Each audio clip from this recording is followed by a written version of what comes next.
Wie lange haben Sie dieses Haus auf Madeira schon, Herr Gründgens? 4 Jahre. Und warum sind Sie nach Madeira gezogen? Wie kam es? Zufall. Ich hatte in der Scala in Mailand eine Oper inszeniert und wollte ein bisschen Ferien machen und fantasielos, wie man ist, dachte ich an Teneriffa. Das war ausverkauft, aber der Besitzer hatte mir angeboten, er würde mir seine eigene Zimmer zur Verfügung stellen. Das hatte ich schon einmal erlebt in einem anderen Hotel, einem hypermodernen Hotel. Nur der Besitzer wohnte im Plüsch. Und das wollte ich also nicht riskieren. Nochmal Teneriffa und dachte, fahre ich nach Madeira. Und da war ich einmal da und seit der Zeit bin ich nie mehr woanders hingegangen als nach Madeira. Das war vor 5 oder 6 Jahren.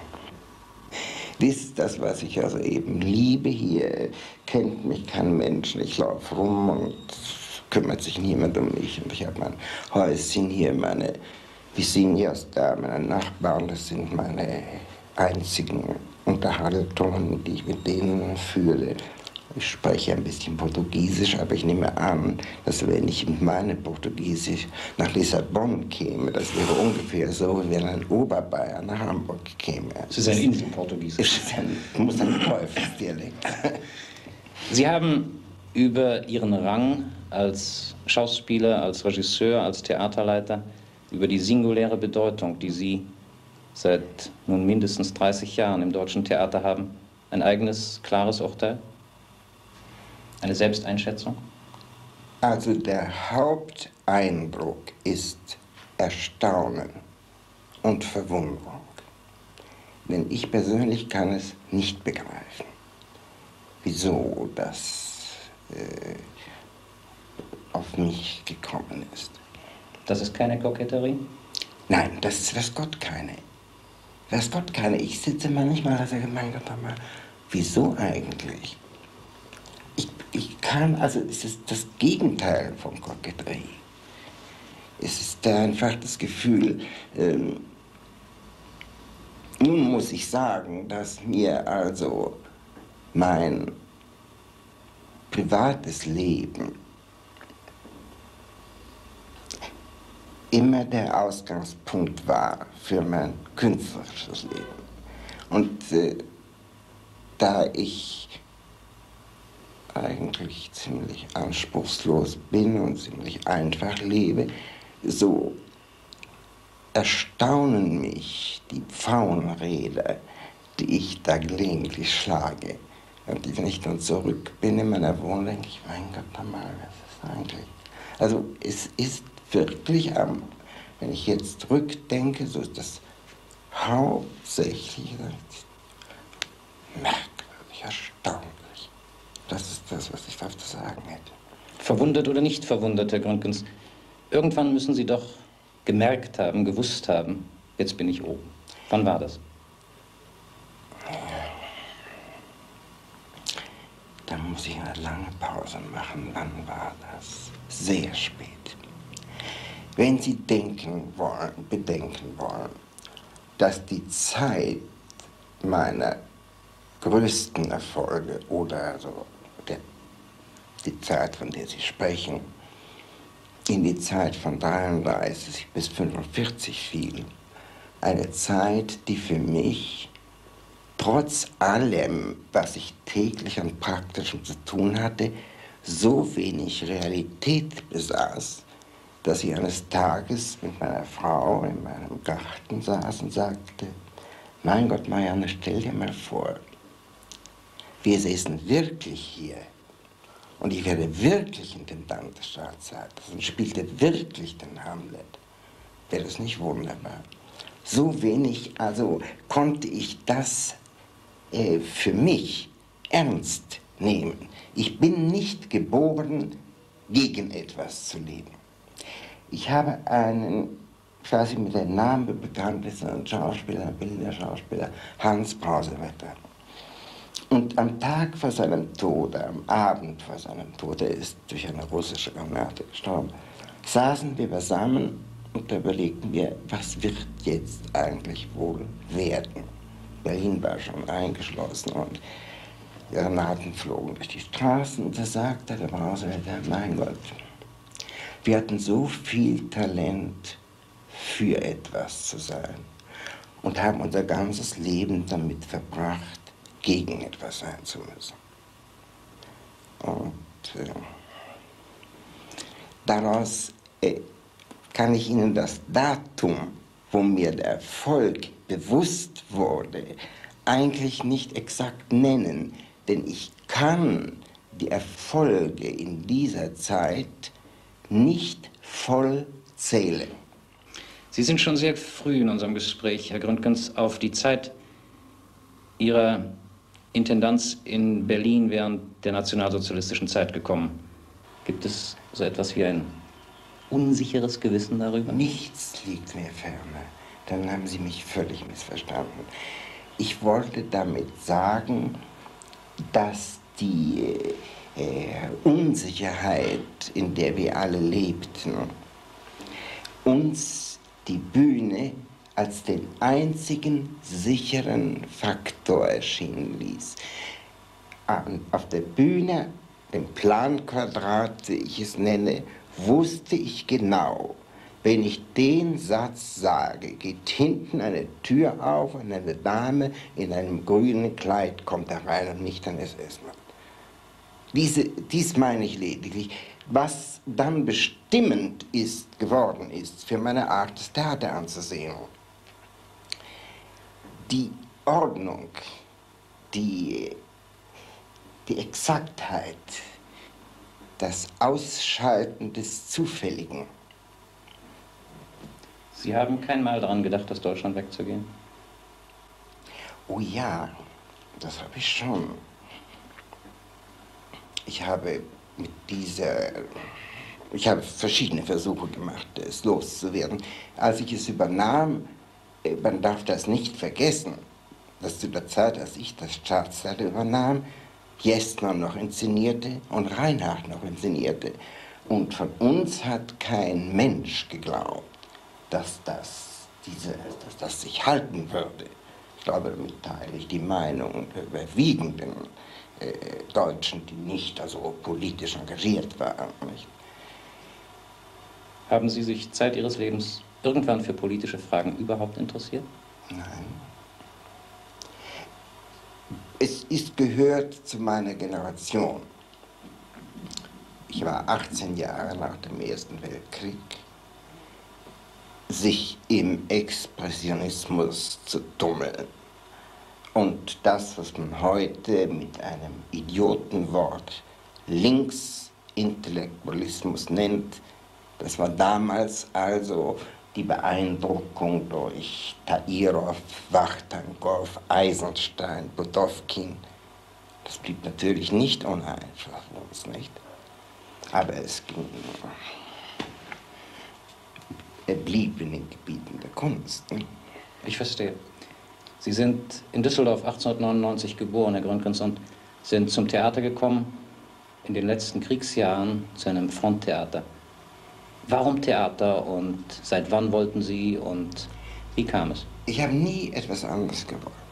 Als Kind habe ich Schmierseife abwiegen wollen. Das war das einzige Wunsch, an den ich mich erinnere. Aber als Beruf ist mir nie etwas anderes in den Sinn gekommen, als Schauspieler zu werden. Sie kommen aus einer rheinischen industriellen Familie und von Ihrer Mutter wird gesagt, dass sie künstlerische Neigungen gehabt hat. Sie hat gesungen, wenn allerdings auch nur auf gesellschaftlichen Soireen. Sind Sie von Ihrer Mutter stark beeinflusst worden? Ich glaube, es sei eine starke Bindung zwischen uns. Und ich hätte also viel darum gegeben, wenn ich statt Schauspieler hätte Sänger werden können. Sie haben einmal gesagt, Sie würden gerne Heldentenor in Glogau sein. Bariton. Ich hatte Tenor nicht, aber Bariton, ich hätte sehr gerne den Grafen Figaro gesungen. Ich habe ihn in Bayern mal gesungen, bei einer Probe bei Klemperer. Zu meinem größten Vergnügen war der Herr indisponiert und ich durfte einspringen und ein Duett singen. Das war für mich natürlich ein toller Hit. Nun also nicht Sänger, sondern Schauspieler. Sie haben von der Ordnung, von der Klarheit, die die Bühne für Sie bedeutet, gesprochen. Gleichzeitig gibt es ein Wort von Ihnen, nachdem Sie das Phänomen des Schauspielers nicht ganz begreifen, noch immer nicht ganz begreifen.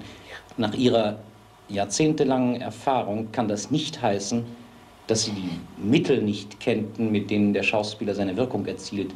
Bedeutet es also, dass Sie eine letzte Unklarheit, eine letzte Ungewissheit darüber haben, warum ein Mann auf ein Podium geht und Theater macht? Ich will Ihnen mal antworten mit einem Satz, den Thomas Mann einmal gesagt hat. In einem privaten Kreis. Da sagte er, dass sie die Schauspieler, sehr komisch jetzt, mit den Glühwürmchen verglich, die am Tag wie die anderen Insekten unscheinbar herumflögen, aber nachts plötzlich unheimlich anzuleuchten fingen. Und das sei also doch, und dieses also, das scheint mir sehr typische Formulierung, also richtige Formulierung zu sein, nicht? Dass man irgendwann abends, wenn die Lichter brennen, überkommt es einen und dann kommt das, was den Beruf eben so herrlich macht. Wie lange können Sie es aushalten, ohne zu spielen? Jetzt glaube ich lange. Länger als früher? Länger als früher. Sind Sie ein bisschen müde? Nein, absolut nicht müde. Es ist ein anderer Grund. Ich habe in den letzten 30 Jahren immer zu viel gearbeitet und vergessen zu leben. Und wenn ich jetzt diesen Einschnitt gemacht habe, so mache ich ihn, um vor Schluss noch rasch zu lernen, wie man lebt. Sehen Sie, mein Leben bestand darin, dass es der Tag vor Faust und der Tag nach Faust, also der Tag vor Hamlet und der Tag nach Hamlet.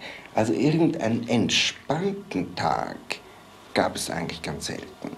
Und wenn ich von dem Intendantenberuf sprechen soll, der hat absolut nie Ferien.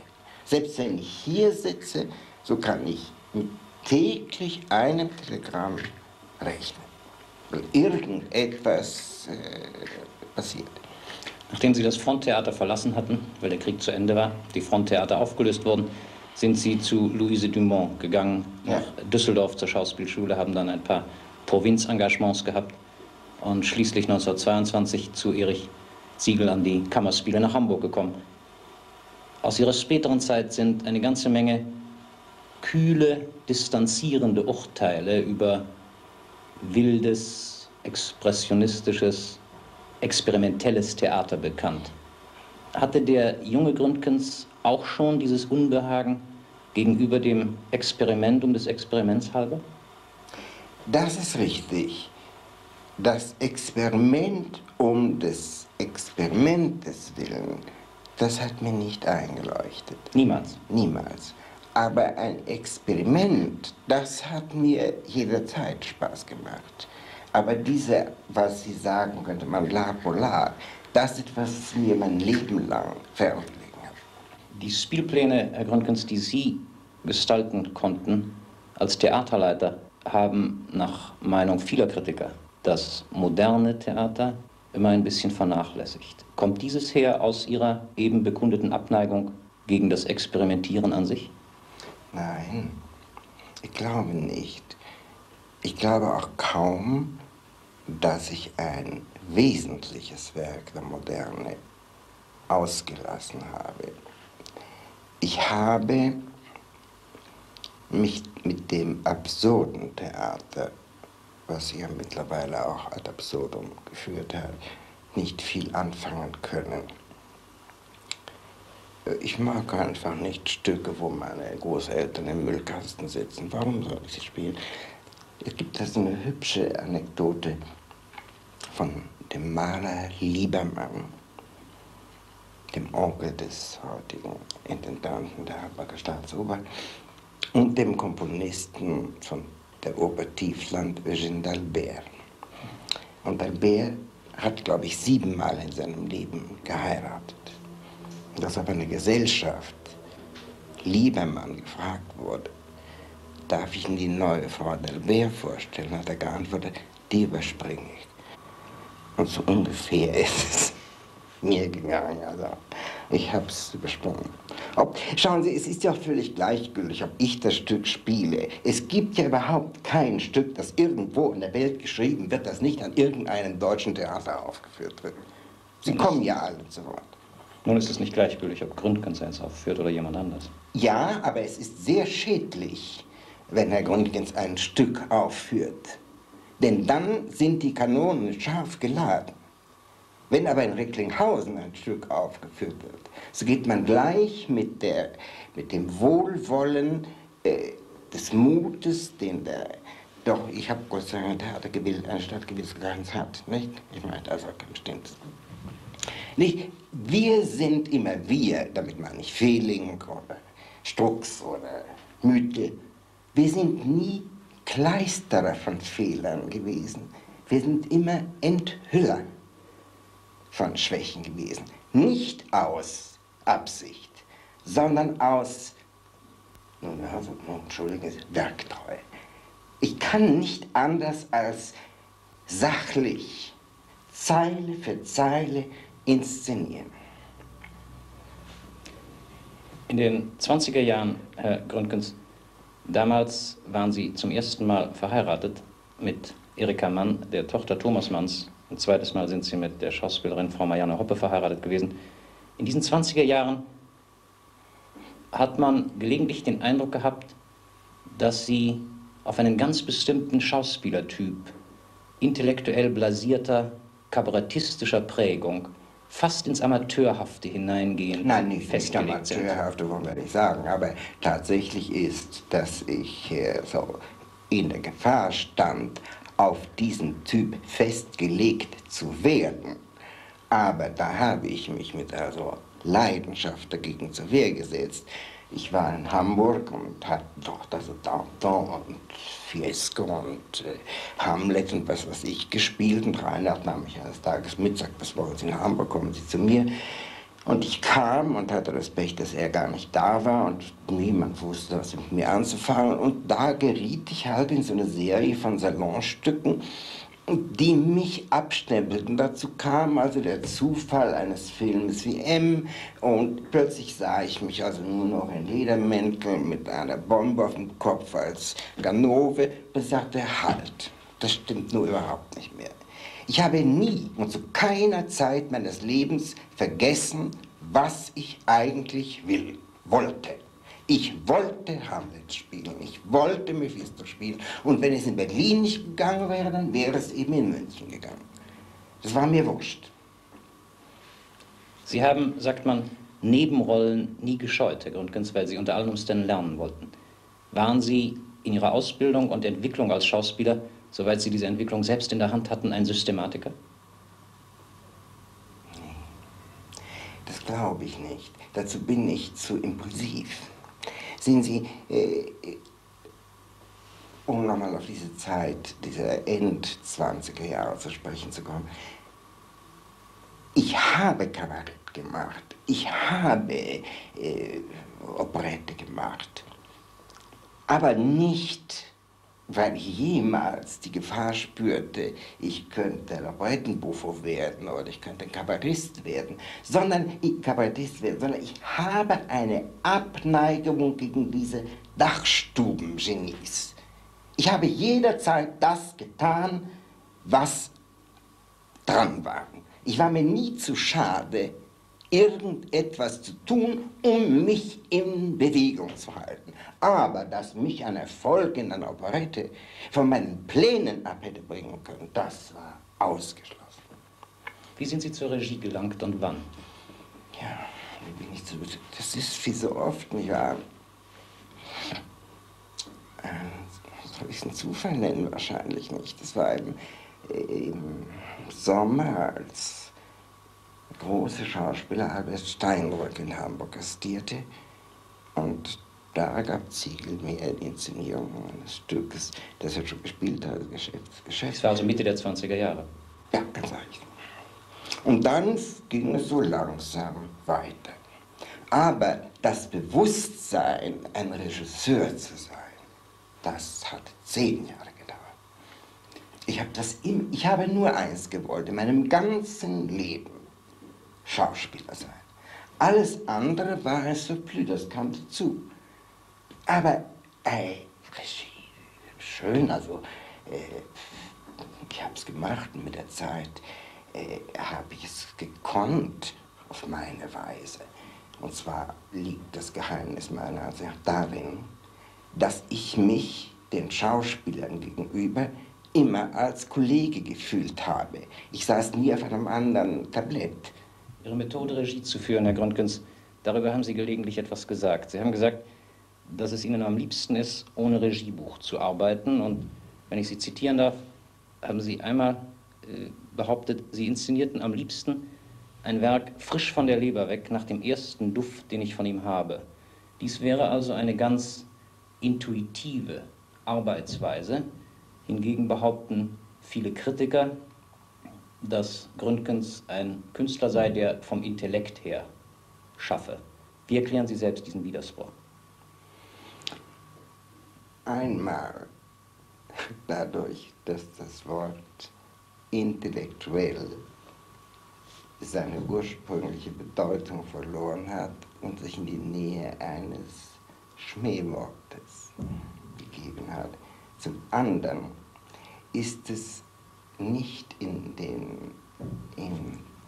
liegt es nicht im Vermögen des Schauspielers, seine Wirkung zu beobachten.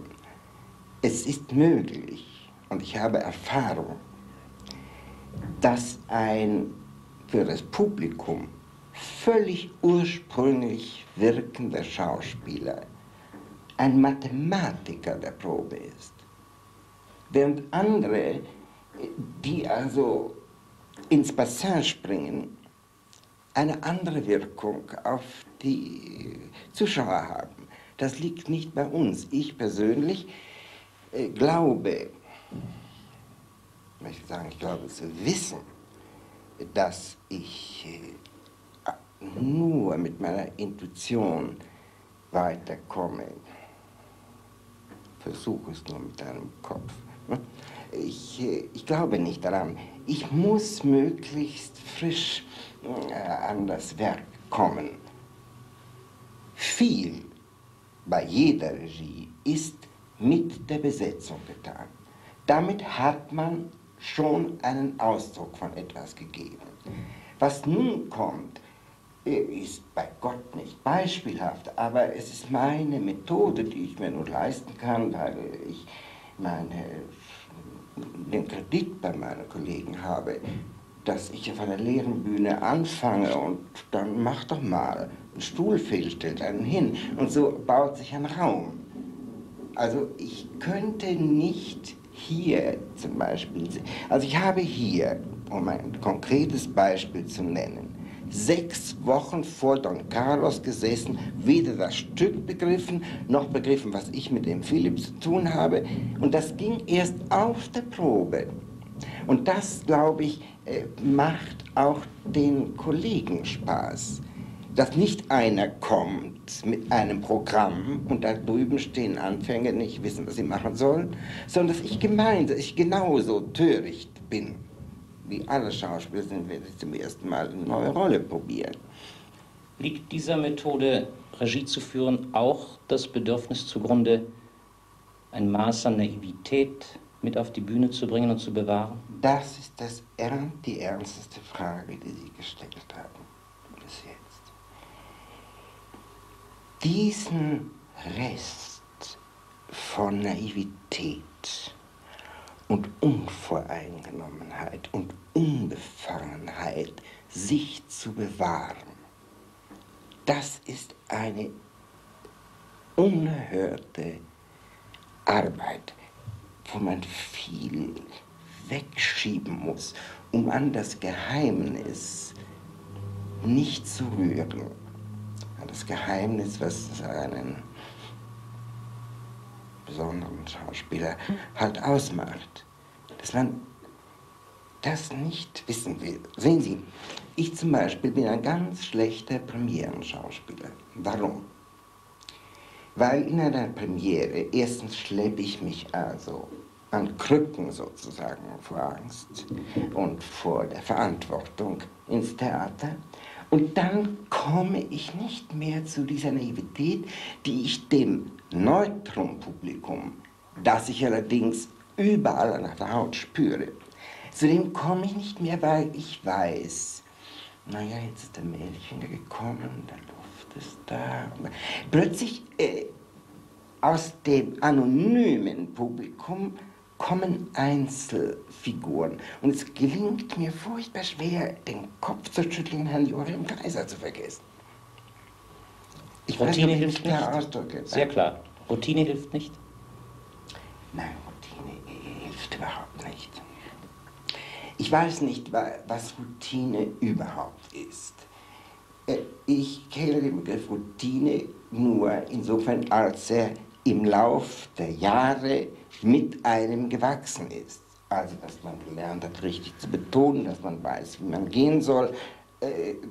Aber, also ich zum Beispiel könnte es mir niemals leisten, ohne den vollsten Einsatz Theater zu spielen, weil dann gleich gar nichts da ist. Sie sind 1928 von Max Reinhardt ans Deutsche Theater nach Berlin geholt worden. Wer neben Max Reinhardt waren, wenn Sie rückblicken, Ihre wichtigsten Lehrer? Was haben Sie Ihnen im Einzelnen gegeben? Was hat Ihnen Max Reinhardt bedeutet? Reinhardt war schon entrückt. Das war schon jemand, zu dem man nur noch aufblicken konnte. Hilbert war ein Mann, der einen also stoßen konnte. Und später natürlich Fehling. Sie haben von Fehling gelernt? Ja, es gibt niemanden, der nicht von Fehling gelernt hat. Nur, das Tragische ist, dass die Fehlingianer unter den Regisseuren zwar also die äußeren Formate stemmen, aber innen ist ein bisschen hohl. Weil sie einfach nicht die Kraft dieses Giganten haben. Das ist eine einmalige Erscheinung, die unwiederholbar ist, von der man nur eins lernen kann: Wie kühn kann man sein? Und wie feige sind die alle manchmal. Für Sie war Fehling nie ein Typ, der die Ordnung des Planquadrats Bühne durchbrechen könnte? Nein, nie. Er hat zwar die Ordnung des Theaters tagtäglich, stündlich durchbrochen, aber auf der Bühne, das war blitzblank. Anfang der 30er Jahre, Herr Gründgens, sind im zunehmenden Maße zwei weitere Bereiche zu Ihrer Arbeit als Schauspieler hinzugekommen. Opernregie, 1932, Figaro, und der Film. Was hat Sie veranlasst, diese beiden ganz anderen Bereiche hinzuzunehmen? Ich will Ihnen wieder mit einem Satz von jemand anderem antworten, von dem Laurence Frebier. Heute kennt man ihn noch nicht so gut, aber da jetzt ein großer Film von ihm kommt, wird er also so populär werden wie Marco Polo. Der hat einmal gesagt, ich beherrschte immer die Dinge, in die ich hineingeweht wurde, aber in keins von ihnen ließ ich mich freiwillig ein. Als Sie, Herr Gründgens, Ende 1934, Intendant des Preußischen Schauspielhauses in Berlin wurden, gerieten Sie ja in eine sehr merkwürdige Situation. Sie waren auf der einen Seite das verwöhnte Paradepferd des damaligen preußischen Ministerpräsidenten Göring, der in dieser Eigenschaft der oberste Chef der preußischen Theater war. Auf der anderen Seite ist bekannt, dass Sie vielen politisch gefährdeten Schauspielerkollegen geholfen haben, dass Sie sie beschützt haben. Dieses Zwiespältige, dieses Riskante, dieses Spannungsgeladene der Situation, hat Sie das gereizt? Sehen Sie, das ist eine entsetzliche Frage, die nur ein Theoretiker stellen kann, der diese Zeit nicht erlebt hat. Sie war viel zu gefährlich, lebensgefährlich, als dass es einen hätte reizen können. In dem Sinn, wie Sie es meinen, nämlich im Sinn des, also, es ist eine Jück, das zu machen und mit nicht? Das war gar nicht drin. Die Frage tat sich für mich nicht. Als ich das Amt übernahm, gingen 4-wöchentliche, tägliche Verhandlungen voraus, in denen ich meine Bedingungen stellte. Bedingungen, von denen ich hoffte, dass daran das Angebot scheitern würde. Sie wurden akzeptiert, und das muss ich sagen, eingehalten. Aber selbst dann hatte ich mich erst entschlossen, ein Provisorium einzugehen. Da war ich ein halbes Jahr, dachte ich, nun könnt ihr euch ja so alle eure Pfeile abschießen. Nach einem halben Jahr werde ich ja sagen, es tut mir zu weh, oder ich will es weitermachen. Nun, nach einem halben Jahr dämmerte mir, was mir meine Freunde damals schon sagten, dass dieses Amt in einem solchen Augenblick große Möglichkeiten bot, sich nützlich zu machen. Sodass ich also diesen Zwiespalt, auf den Sie eben zu sprechen kamen, nicht empfunden habe. Ich hatte immer nur mit der einen Seite zu tun. Mit der anderen habe ich sehr viel zu tun gehabt, aber das waren offizielle, das waren äußerliche Anlässe. Aber die inneren Anlässe kamen immer aus dem, Sie wissen, kein Wort, das über die damalige Zeit über unser Theater gesprochen worden ist, stammt von uns. Aber Sie wissen, dass man das Theater die Insel nannte. Und auf diese Insel haben sich eben einfach die besten Schauspieler geflüchtet, die nur irgend konnten, weil eben diese beiden Theater Goebbels nicht unterstanden. Sie selbst aber, Herr Gründgens, haben diese Zeit und Ihre Arbeit in dieser Zeit einmal verglichen mit einem Tanz auf einem hohen Seil ohne Sicherungsnetz. Das habe ich nicht getan, das hat Peter Suhrkamp getan. Ich habe das Wort nicht gebraucht. Möglicherweise ist es das gewesen und möglicherweise hat es so gewirkt. Aber wissen Sie, ein Seiltänzer hat sich nur auf die Seil- und Seilbalancierstange zu konzentrieren. Und ich hatte meine Augen rechts, links, vorne, hinten zu haben, weil also in jedem Augenblick theoretisch etwas passieren konnte und praktisch jeden zweiten Augenblick etwas passierte. Der Begriff Seiltanz oder wie der aus der Emigration zurückgekehrte Zuckmayer einmal schrieb, dass es verständlich sei, dass es einen Menschen wie mich gereizt haben könnte und dass das also er mir das nicht übel nahm. Und ich dachte, mein Gott nochmal, Kinder, 800 Meter von der Gestapo entfernt fehlen also solche Begriffe wie Reize oder Jonglieren oder Balancieren, die haben gar keinen Raum mehr. Nach dem Zweiten Weltkrieg sind Sie wiederum Intendant geworden. Zunächst in Düsseldorf bis 1955, dann bis heute in Hamburg. Hat Ihnen auch diese Rolle, neben der des Schauspielers und Regisseurs, Spaß bereitet? Ganz schlicht gesagt. Haben Sie es ganz gerne gemacht, ein Theater leiten? Ehrlich gesagt, ja. Ich muss immer wieder diese Zeit von 33 bis 45 ausnehmen. Da war ich nicht bewusst Intendant. Ich war zu beschäftigt mit den Dingen des Tages und um also ein Gefühl der Zufriedenheit, sind Sie sich am Anfang etwas sagte, dass mir das etwas irreal vorgekommen ist, obwohl es ja weiß Gott von Realitäten strotzte, nur mich innerhalb dieser Realitäten, das schien mir eine Perversion zu sein. Später glaubte ich in Düsseldorf, etwas Nützliches getan zu haben, indem ich eine neue Form, andere Form des Theaters suchte, indem ich versuchte, das Theater aus dem kommunalen Sektor herauszunehmen. Nicht um eine größere Selbstständigkeit zu erlangen, sondern um den Geschäftsgang eines Theaters einfacher zu machen. Sie wissen also, wie Behörden gezwungen sind, also einen gewissen Kurs einzuhalten, gewisse Termine einzuhalten, während am Theater ständig Ad-hoc-Entscheidungen getroffen werden müssen. Ich kann nicht warten, bis die Kulturbehörde, die Finanzbehörde, der Wirtschaftsprüfer oder wer auch immer da sein Ja zugibt. In der Zeit ist der Schauspieler, den ich haben will, längst weg. Und wenn ich 6 Leute fragen muss, ob ich die Gage von dem Schauspieler erhöhen kann oder nicht, dann ist er schon sauer und abgefahren. Nicht?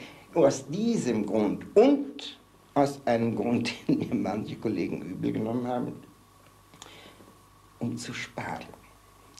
Das, was ich damals tat, war vor dem Wirtschaftswunder. Nach dem Wirtschaftswunder hat das Sparen leider niemanden mehr recht interessiert. Es gibt Äußerungen von Kollegen, die sagen, ich müsste doch ein Rindvieh sein, wenn ich nicht nehme, was ich nur irgend bekommen könnte. Ich bin dazu zu streng erzogen. Sie sagten, mein Chef sei Göring gewesen. Stimmt. Mein wirklicher Chef war der preußische Finanzminister Popitz. Ein lauterer, anständiger, korrekter Mann, der seine Korrektheit, seine Anständigkeit, seine Lauterkeit am 20. Juli mit dem Tod hat büßen müssen. Also das war der Mann. Und die Oberrechnungskammer, der Oberrechnungshof in Potsdam, das waren die realen Partner. All das Plakathafte, das war für uns am Rande. Und mir ist ein Etat nicht auszubalancieren. Das käme mir vor, wie eine Rolle nicht zu lernen. Ich habe dieses Amt, sagen wir ruhig, diese Rolle übernommen. Und es ist meine verdammte Pflicht und Schuldigkeit, sie nach bestem Wissen und Gewissen auch durchzuführen. Lassen wir die Berliner Zeit beiseite, über die Sie gesprochen haben, Herr Gründgens. Wenn Sie dieses ausgeklammert zurückblicken, sind Sie ein Glückskind gewesen? Haben Sie erreicht, was Sie erreichen wollten? Was ist ausgeblieben? Furchtbar darauf antworten zu müssen. Wahrscheinlich bin ich ein Glückskind gewesen, denn das ist die einzige Erklärung für mich, wieso das so hoch hinaufging. Aber ich versichere Ihnen, dass ich kräftig habe zahlen müssen für das Glückskind sein. In den Schoß gefallen ist mir nichts. Wenn Sie an die Rollen denken, die Sie gespielt haben, und dabei wird man zunächst an Mephisto denken und zuallererst an Mephisto denken, was ist für Sie jener Augenblick in der Darstellung, in dem Sie sagen, es war richtig, dass ich Schauspieler und nichts anderes als Schauspieler werden wollte?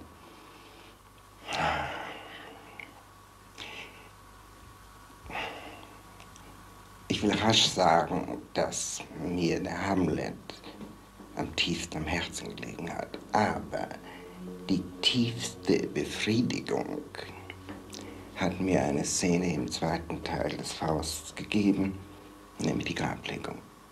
Das Gefühl also, ich hatte in der letzten Inszenierung jedes Dekor verbannt, weil ich mir nicht vorstellen konnte, dass es irgendein Dekor geben könne, was der Großartigkeit dieser Szene einigermaßen gerecht wurde.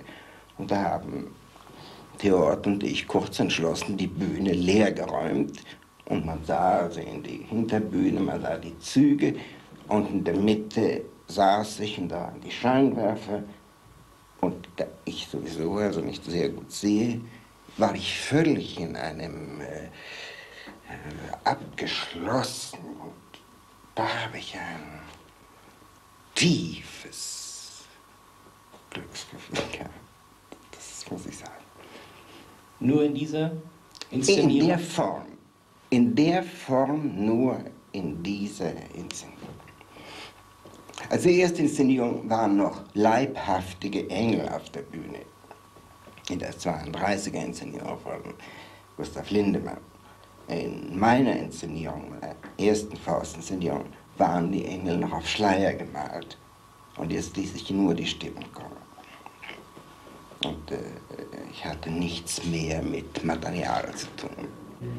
Sie haben sich oft gegen alles Unklare, Unkontrollierbare, gegen alles allzu Gefühlvolle ausgesprochen.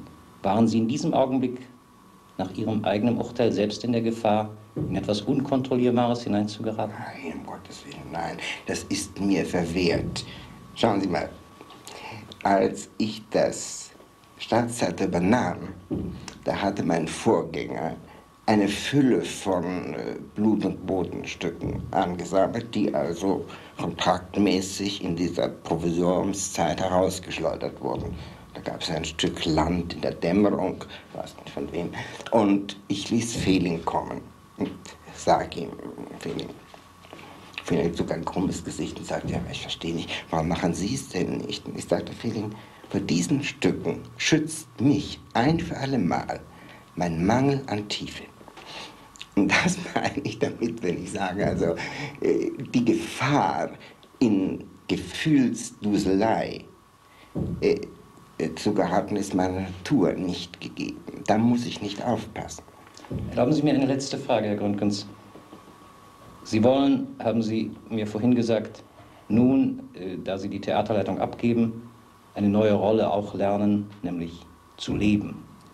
Glauben Sie, dass diese Rolle Ihnen ganz genügen wird, oder halten Sie es für denkbar, dass es Sie nach einer gewissen Zeit auch wieder an eine Spitze eines Theaters noch einmal führen könnte? Nein, das wird es ganz bestimmt nicht. Das ist zu Ende, das spüre ich, und das darf ich nicht mehr weiter tun. Weil einfach, es müssen andere ran, und 30, ich glaube, dieser Bordtheater hat man gesagt, also nach 10 Jahren hat der Intendant eigentlich alle Stücke durchinszeniert und sollte abgehen. Inzwischen ist so viel Neues geschrieben worden, das ist vielleicht die Zeit, aber ich sollte es nicht mehr tun. Ich werde es auch nicht mehr tun. Sie waren Zeit Ihres Lebens Schauspieler, Regisseur, Theaterleiter. Was werden Sie als drittes hinzunehmen, außer dem Leben? Schreiben? Ja, ich bemühe mich, ein Buch zu schreiben, wo ich der entsetzlichen Gefahr gegenüberstehe, dass eine Fülle des Anekdotischen mein Anliegen überwiegen könnte. Mein Anliegen, jetzt werde ich leider geschwollen, ist in diesem Buch das Verhältnis des Künstlers zur Macht zu schildern.